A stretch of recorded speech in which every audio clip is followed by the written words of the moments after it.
څه به پیښ شي که چېرته د نړۍ تر ټولو لوی یعنې تری ګورجس ډیم په ناڅاپي توګه ونړیږي. دا د نړۍ تر ټولو لوی د تری ګورجس ډیم په نوم هغه بند دی چې د لویو سیمو د سیلاب لاندې کولو توان لري. د دې بند جوړول 18 کاله وخت ونیو چې 30 میلیارډ ډالر پرې ولګېدل او له امله یې 1.3 میلیونه خلک بې ځایه شول. نو که دا بند مات شي څه به پیښ شي؟ په څو دقیقو کې به شاوخوا 80 متره لوړه د اوبو ستره څپه په ساعت کې د 100 کیلومترو سرعت سره ښکته سیمو ته روانه شي.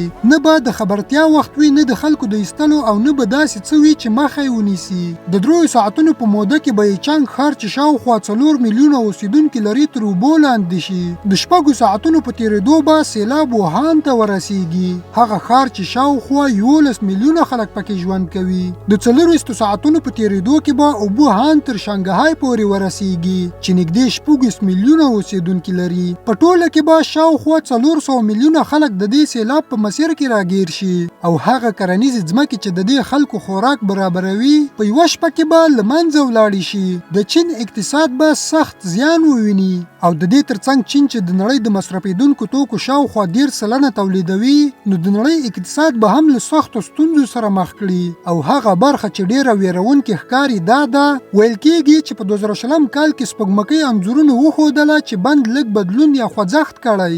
ځینو انجینرانو اندېښنې څرګندې کړې، خو چین دا راپورونه سمدستي رد کړل او ویل چې د ډیم دا لږ خوځښت د عادي انجینرۍ چلند دی او د نړېدو هیڅ نښه نه ګڼل کېږي.